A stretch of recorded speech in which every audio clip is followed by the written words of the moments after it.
एक सामाजिक और राजनीतिक कार्यकर्ता हैं जिन्होंने भारत में सूचना के अधिकार के लिए आंदोलन की सह स्थापना की।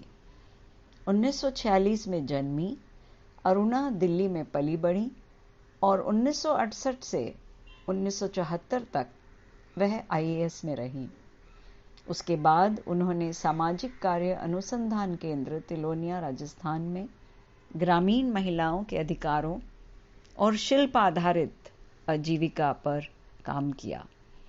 1990 में अपने साथियों के साथ मिलकर अरुणा ने मजदूर किसान शक्ति संगठन की स्थापना की, जो भूमि अधिकारों, उचित मजदूरी और सूचना के अधिकार के लिए एक आंदोलन है।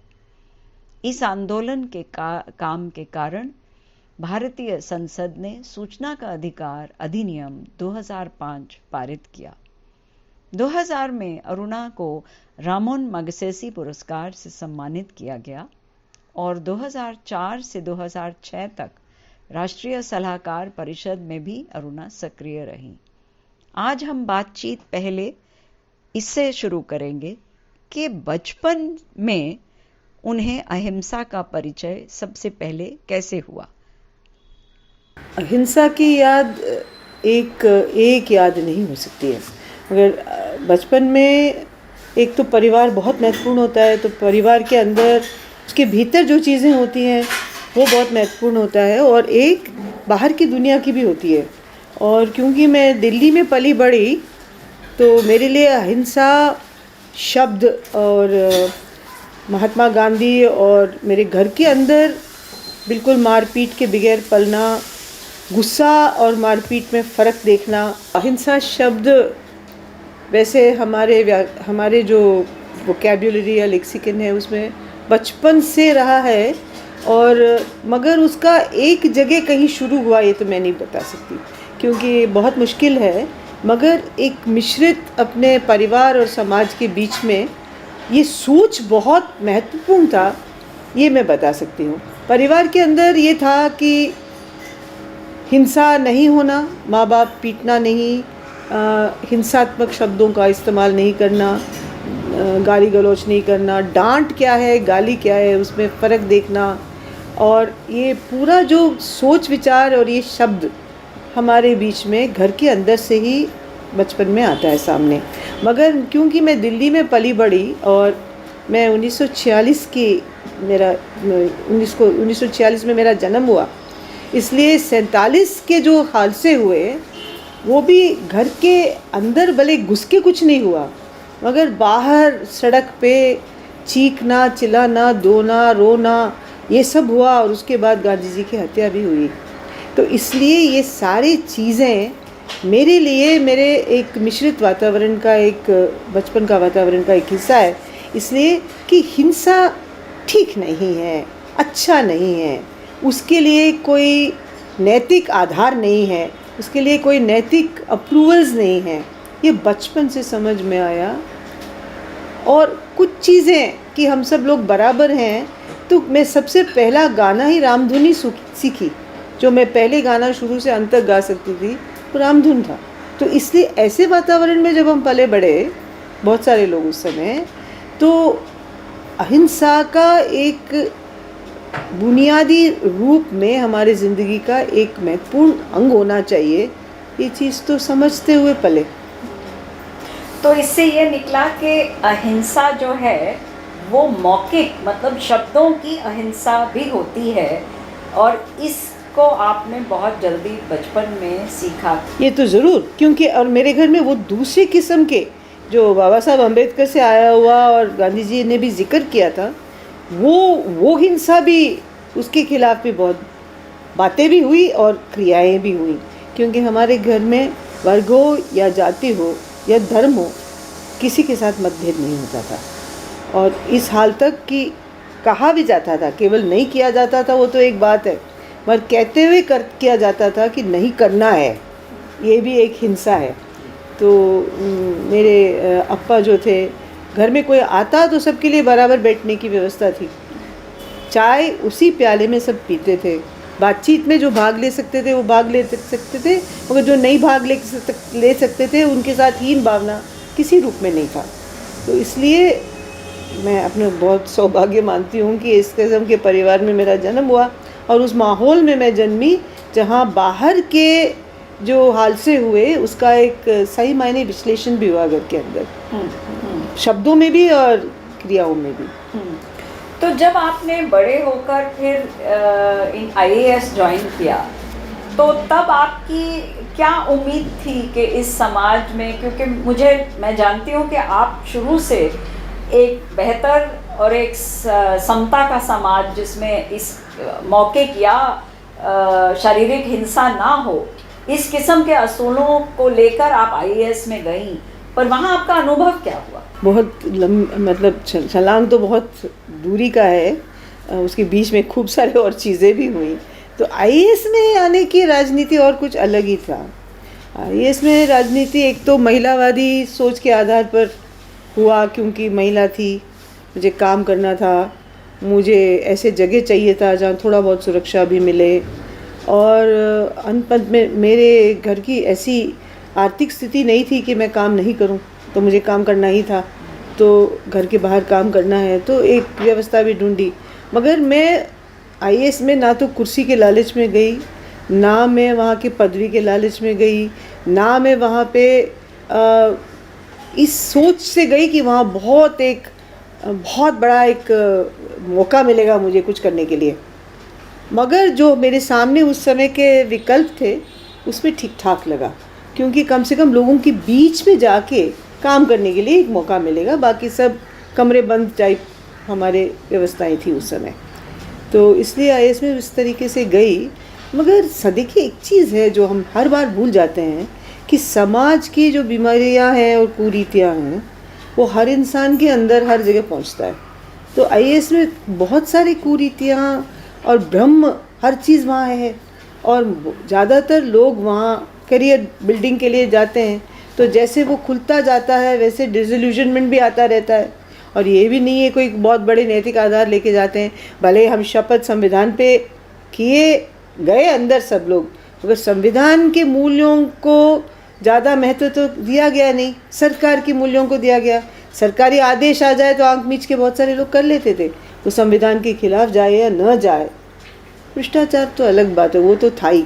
तो ये सारे चीज़ों का जब मिश्रण हुआ तो अंग्रेज़ी में कह रहे हैं ना, scales fell off my eyes, I really realise कि ये कोई चमक नहीं है इस सर्विस में। ठीक है, एक व्यक्तिगत बढ़ोतरी के लिए ठीक है, मगर वो उस आधार पर IAS बिरादरी, बाकी तो का सरकारी कर्मचारी को छोड़िएगा, IAS बिरादरी काम करती तो ये देश ये थोड़ा ना होता, आज बहुत फ़र्क होता। इसीलिए एक दुख का 3, 4, 10 लोग जो अच्छे निकले उनको भगवान जैसे मानते हैं, जैसे SR शंकरन है, जैसे कई और हैं। उनको क्यों ऐसे मानते हैं? क्योंकि उन्होंने संविधान को अपना आधार मान के काम किया।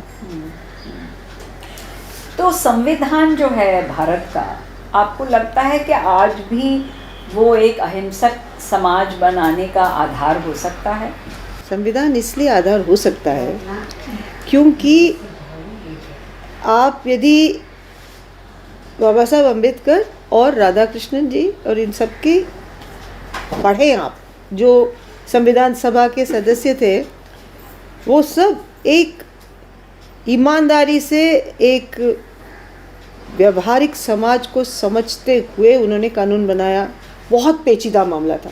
बाबा साहब अम्बेडकर और सर्वपल्ली राधाकृष्णन जो हमारे राष्ट्रपति भी बने अंत में, ऐसे लोग उस संविधान सभा के सदस्य थे, और वो ऐसे लोग नहीं थे जिन्होंने हिंदुस्तान के व्यवस्था को नहीं समझा और हमारे पार्टीशन के पूरे राजनीतिक, सामाजिक, धार्मिक, सांप्रदायिक जो भी मुद्दे थे उनको ना समझा हो, यहाँ के जाति भेद को ना समझा हो, महिलाओं की कहाँ स्थिति है उसको ना समझा हो, हमारे पारंपरिक सोच जो हमें अंधा कर देता है कहीं कहीं, उसको ना समझा हो। तो आप उन दोनों को पढ़ेंगे तो खैर बहुत सारा लिखा है। राधा कृष्णन जी कहते हैं कि यदि हम ये ना समझें आज़ाद हिंदुस्तान में कि हमारे बीच में ऐसा भी परंपरा है जो हमें गलत चीज़ें सिखाता है, हमारे बीच में जाति है, हमारे बीच में कई चीज़ें हैं जो हमें गलत रास्ते ले जाएंगे, हम इसको बिना समझे संविधान नहीं बना सकते थे, उसको समझना पड़ा और उसको जहाँ तक ठीक कर सके उसके लिए संविधान बनाया है।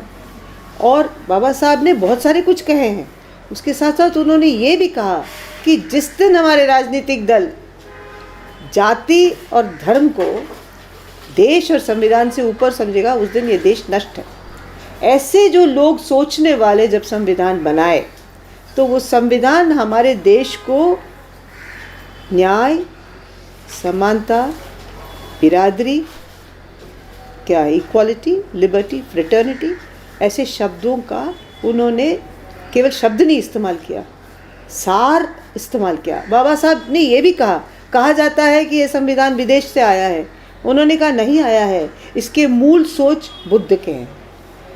तो इसलिए जो आजकल के आलोचना होते हैं संविधान के, उसका जवाब बनते समय दे दिया था। तो उसलिए हमें लोगों को पढ़ना चाहिए, समझना चाहिए। तो मुझे लगता है संविधान के आधार पर ही हमारे देश में आज न्याय समानता का रास्ता, जैसे आज की व्यवस्था आपको बता रही है। बिल्कुल। और न्याय और समानता के अलावा तो अहिंसा होती नहीं।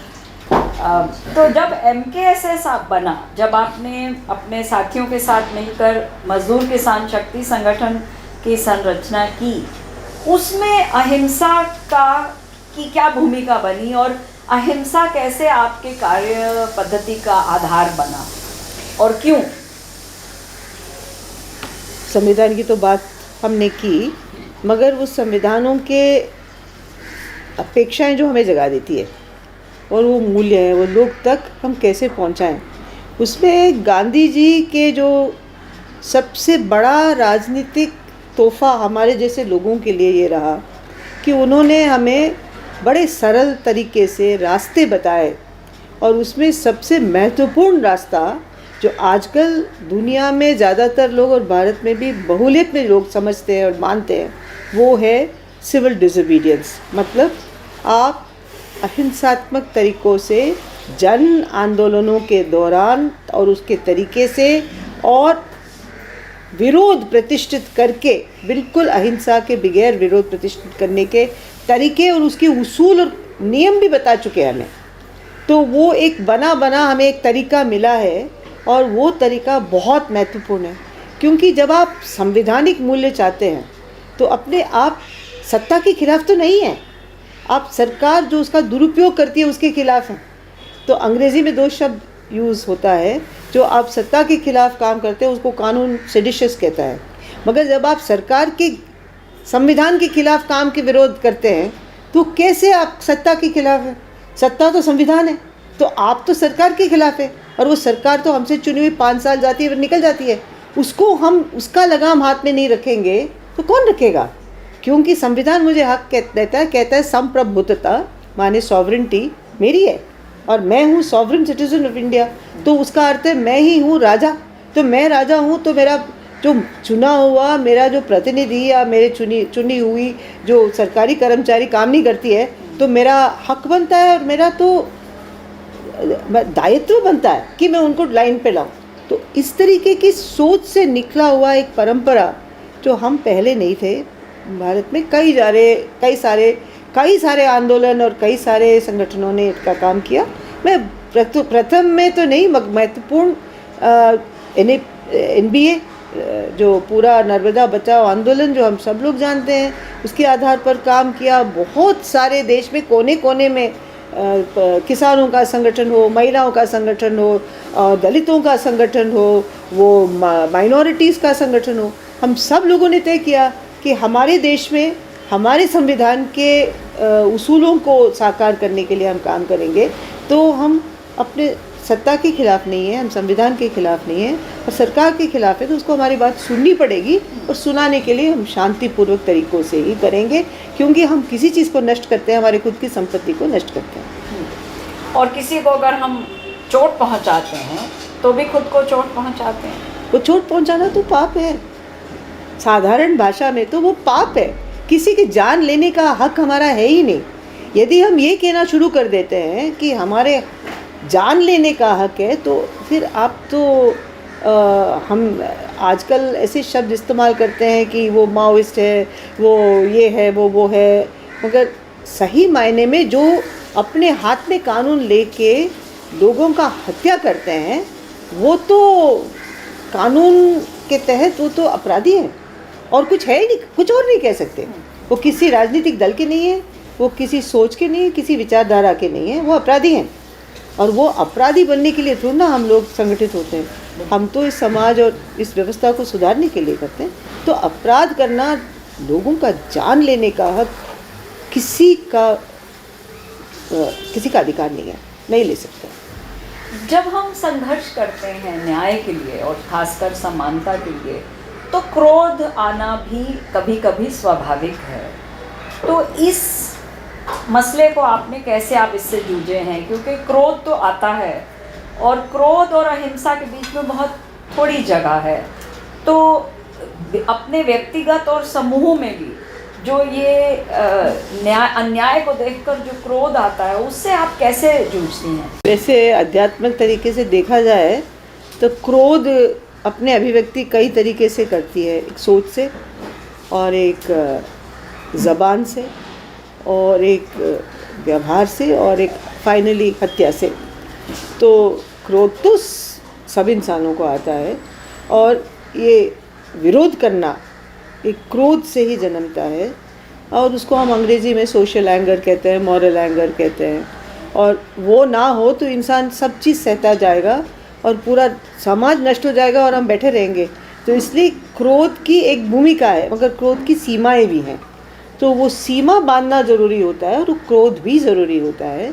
और ये सामाजिक क्रोध को लेकर काम करते हैं हम लोग, क्योंकि वो अन्याय आपके सामने, एक दलित भूखा मरता है या एक मुसलमान को लिंच किया जाता है, एक महिला को रेप किया जाता है, तो क्या आप चुप बैठेंगे?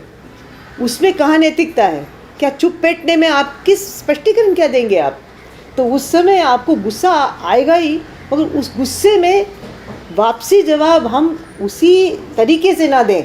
वहाँ रोक लगाना पड़ता है कि उस हत्या का हम जवाब हत्या सा ना दें, तो दलित की पिटाई का जवाब पिटाई पे ना दें, और महिला के रेप के ऊपर उस रेपिस्ट को, ये तो बहुत आजकल उज्ज्वलित मुद्दा है कि उसको भी मौत का सज़ा ना दें, तो क्या देंगे? तो वो सोच हमें उस तरफ ले जा देता है सकारात्मक रूप से कि एक समाज का संरचना कैसे होना चाहिए। तो मुझे लगता है कि क्रोध आना तो स्वाभाविक है, मगर एक पाबंदी समाज, परिवार और सत्ता तीनों बांधता है। आज हमारे देश में परिवार के अंदर पता नहीं किस हद तक इसको स्वीकार किया जाता है, मगर समाज और सरकार स्पष्टीकरण देने लग गई है कि इस किस्म के लोगों को करो तो कोई बात नहीं, इस किस्म के लोगों को करो तो नहीं, तो दंड मिलेगा। जब ये विभाजन आ गया है, जब अन्याय को न्याय स्थापित करने के लिए कुतर्क इस्तेमाल किया जाता है, तो फिर पूरा समाज नष्ट होगा। क्योंकि आज वो कुतर्क आप सोच रहे हैं कि आपके नियंत्रण में है, एक दिन वो नियंत्रण आपके फ़ायदे में है, आपके लिए है, आपका भला होगा, मगर एक दिन वही तरीका हमें खा जाएगा। इसके लिए पश्चिमी सोच में और हमारे में भी भस्मासुर का भी कहानी है कि भाई क्या हुआ भस्मासुर के साथ, अंत में वो ही होगा। ऐसी कोई चीज़ का हम आकार बनाते हैं तो हमें खा जाएगा एंड में। भस्मासुर की कहानी ये है कि एक असुर ने, इतना शिव का भक्त था, इतना ध्यान किया उसने कि शिव ने उसको जो मांगा वो स्वीकार कर दिया, और उसने कहा कि मैं जिसके माथे पे हाथ रखता हूँ उसको भस्म कर दूँ, मुझे ये वरदान दीजिए। क्या हुआ, जैसे कोई शक्ति बहुत ज़्यादा किसी के हाथ में आ जाता है तो उसका दुरुपयोग होना स्वाभाविक है। ये हमें एक कहानी बताता है कि वो हर जना जो उससे कोई भी मतभेद रखता है तो हाथ रख देता और भस्म कर देता। तो पूरी दुनिया तंग हो गई और भगवान को, ईश्वर को उन्होंने प्रार्थना किया कि भाई हमें कुछ इलाज तो कराओ इससे। तो कहानी ये कहता है कि विष्णु ने महिला के रूप लेके, मोहिनी नाम भी वहीं से है, एक ऋतिका के रूप में आए, और वो इस भस्मासुर के सामने आके नाचे और बिल्कुल वो इनके ऊपर फिदा हो गया। तो अंत में मोहिनी बोली कि मैं जैसे करूँगी आपको वैसे करना पड़ेगा, मैं नाचूँगी आप भी नाचेंगे, और मैं जैसे जैसे इशारे करती हूँ आपको भी करना पड़ेगा। तो भस्मासुर इतना उसके प्रति बिल्कुल मोहित हो गया, इंटॉक्सिकेट हो गया कि उसने कहा हाँ जो तुम करोगे वो मैं करूँगा। तो वो नाचते नाचते अपने हाथ को यहाँ ऐसे रखी, तो भस्मासुर ने अपने हाथ अपने माथे पे रख के खुद को भस्म कर दिया। तो इसीलिए ये कहानी बार बार जिक्र किया जाता है कि शक्ति का दुरुपयोग दूसरों तक कभी भी सीमित नहीं रह सकता है।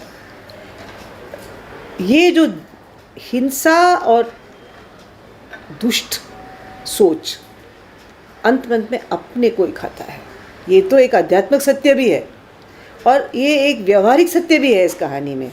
इसलिए जब राज करने के या बाहर समाज के साथ रिश्ते रख करने के समय हम कहते हैं कि भस्मासुर मत बनो, तो यही होता है। और अंग्रेज़ी कहानियाँ हैं, आपकी फ्रैंकेनस्टाइन की कहानी है कि आपने ये बनाया फ्रैंकेनस्टाइनियन मॉन्स्टर, अंत में जिसने उसको क्रिएट किया उसको ही खा गया। कई बार राजनीति में ये बात आती रहती है, मगर राजनेता दूसरों को कहते हैं, अपने खुद के व्यवहार को कभी पहचानते नहीं हैं। वो पहचाने तो वो सीमा में रहेंगे। और इसलिए हिंसा ऐसा प्रक्रिया है जो हिंसक है, उस हिंसा से ना केवल अपने आप को ख़त्म करता है, समाज में ऐसे बीज बो देते हैं, उस बीज को फिर ख़त्म करने के लिए एक भूखंड की ज़रूरत पड़ जाती है। उसमें इतना सारा और नष्ट होगा तो वो व्यवहार और उस किस्म की अभिव्यक्ति ख़त्म होगी। अगर मुझे अभी चिंता इंडिया में, भारत में, हिंदुस्तान में, जैसे भी उसको कहिए, चिंता ये है कि आप सिस्टम बदल रहे हैं, आप पुलिस को सिखा रहे हैं। जो मैं चंद दिन IAS में थी, तो पुलिस तो बिना कोई ऑर्डर काम नहीं करता है, मैं जानती हूँ। तो आज का पुलिस यदि हत्यारा को छोड़ के जो दोषी उसको पकड़ता है तो कहीं ना कहीं से आदेश आ रहे हैं, निर्दोष को पकड़ो, तो बहुत गलत। ये तो आप इनको एक बार ये चटा देंगे ना, ये स्वाद, फिर जाना बहुत मुश्किल है। हमारे देश के पुलिस और हमारे देश के फौज बहुत सभ्य हैं, हम उनको असभ्यता सिखा देंगे एक बार, फिर नियंत्रण में नहीं आएंगे। तो मुझे लगता है कि जो सत्ताधारी हैं, जो सरकार चलाने वाले हैं, जो गवर्नेंस की बात करते हैं, उनको भी बहुत सोच समझ कर ऐसे व्यवस्था खड़ा करना चाहिए, क्योंकि ये इस व्यवस्था से अभी का जो नुकसान हो वो तो होगा ही, भविष्य में भी बहुत नुकसान हो सकता है। पिछले 2-3 महीनों से देश भर में कई किस्म के नौजवानों के प्रोटेस्ट हो रहे हैं, प्रदर्शन हो रहे हैं, और वो बहुत ज़्यादा हद तक अहिंसक रहे हैं। इनको और गहराई से अहिंसक बनाने और रहने और अहिंसक ही तरीके से अपनी बात रखने के लिए जो नौजवान बढ़ रहे हैं आगे, उनके लिए आप क्या कुछ उनको आप एडवाइस या उनको आप क्या सुझाव देंगी कि इस अहिंसा को वो और गहरा कैसे करें? जिन का एक बहुत सुंदर कहावत है, वो कहता है कि civil disobedience is not the problem, civil obedience is the problem. और ये सारा ये जो युवा पीढ़ी ने हमें इतना बिल्कुल सुंदर तरीके से समझा दिया है कि the problem is not civil disobedience but civil obedience. जब आप आंख मीच के जो सरकार कहती है उसको सही मान लेते हैं, वहीं पे परेशानी शुरू होता है।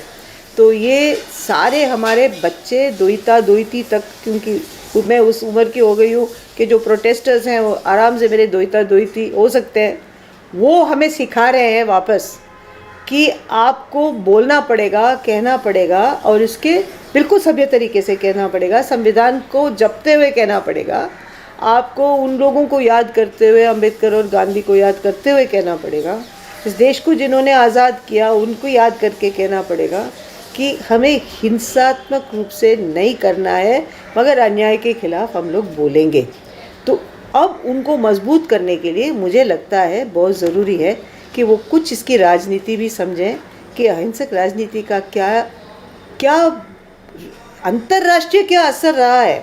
क्योंकि हम लोग भूल रहे हैं कि नेल्सन मंडेला हो या मार्टिन लूथर किंग हो, तो बहुत बड़े नाम हैं जो इससे प्रभावित हुए, बिशप टूटू हो, और ऐसे कई सारे लोग हैं। इसका काउंटर आइडियोलॉजी भी सुनना चाहिए, क्योंकि हम एक ही तरफा बात ना करें, उनको काउंटर हम ही सुना दें।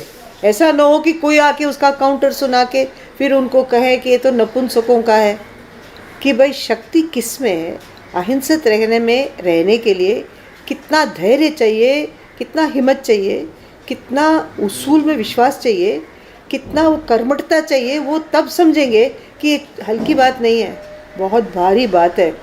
मैं हर बार एक सवाल खड़ा करती हूँ, मेरे सामने युवा आते हैं तो मैं 2 किस्से सुनाती हूँ।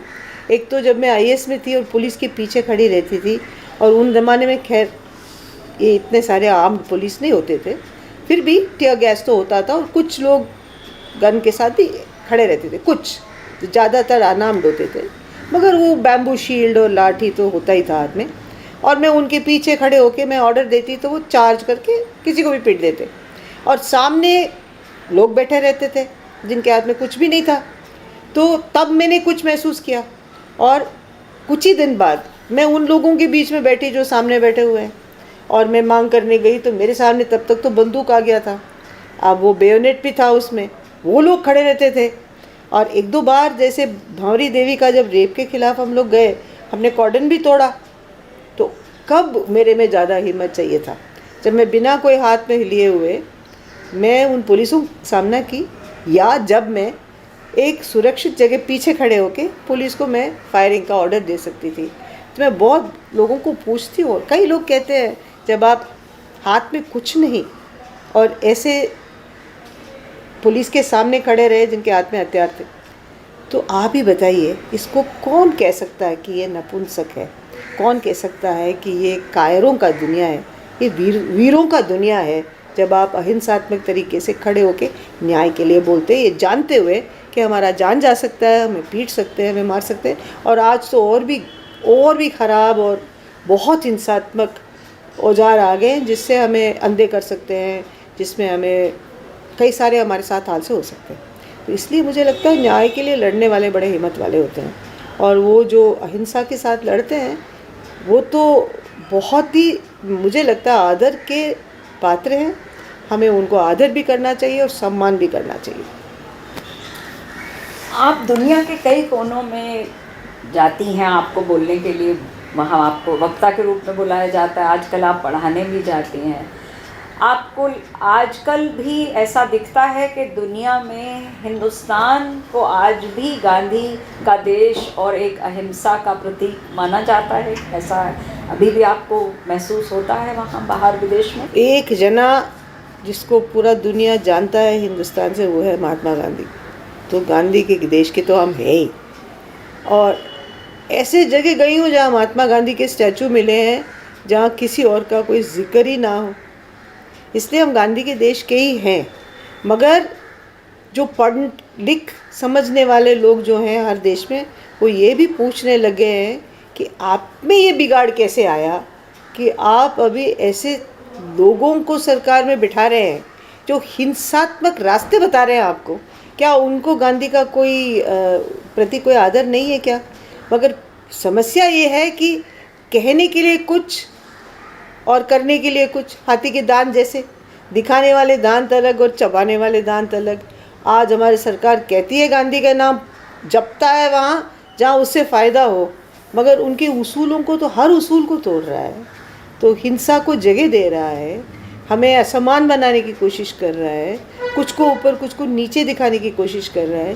तो गांधीवादी तो है नहीं, ये गांधी को एक मोहर के रूप में इस्तेमाल किया जा रहा है, मगर उनके उसूल और उनके तथ्यों को और उनके जो विचार थे और उनकी हिम्मत जो थी उसको नकारा जा रहा है। और फिर ये कहानियाँ फैली जा रही हैं, और इतनी गलत कहानियाँ गांधी जी के बारे में कि वो उनको एक एक कहानी को लेकर एक एक इंटरव्यू देना पड़ेगा। एमकेएसएस का इतने सालों के अनुभव को देखते हुए आप कुछ बताना चाहेंगी कि उसमें से क्या सार निकल के आया? क्योंकि गांव के स्तर पर हम जानते हैं कि रोज़मर्रा की ज़िंदगी में कितनी हिंसा होती भी है। तो एमकेएसएस का एक अब करीब 30 साल का अनुभव है, उसमें अंततः आपको क्या लगा?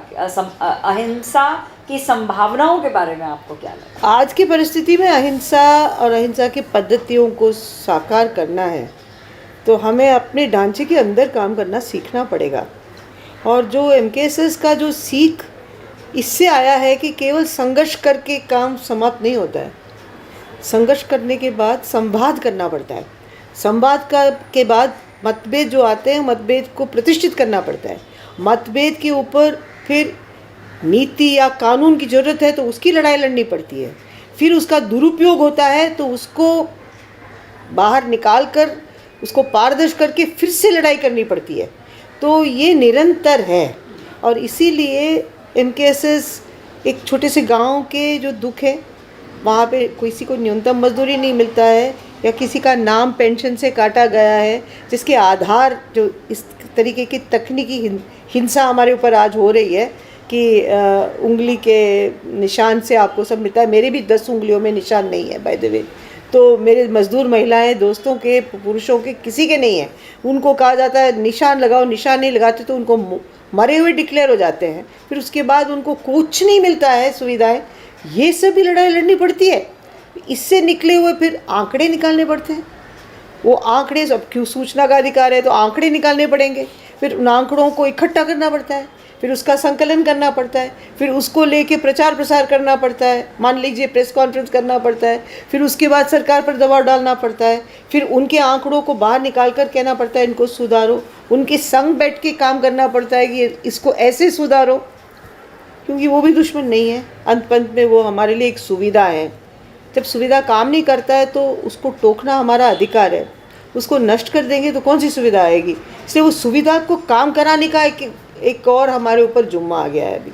तो इस तरीके से फिर कड़ी पे कड़ी जोड़ के MKSS नीचे से राष्ट्रीय लेवल तक काम करना सीखा और करता आ रहा है अभी। और मुद्दे बदलते हैं। अब सिलिकोसिस एक मुद्दा है। सिलिकोसिस जो माइनिंग डस्ट से लंग्स में जो खराबी आती है फेफड़ों में, जिसका कोई इलाज नहीं है, उसका एक अभी मुद्दा है। दूसरा किसानों का मुद्दा और आ गया है। अब एक जवाबदेही कानून का और एक मुद्दा आ गया है।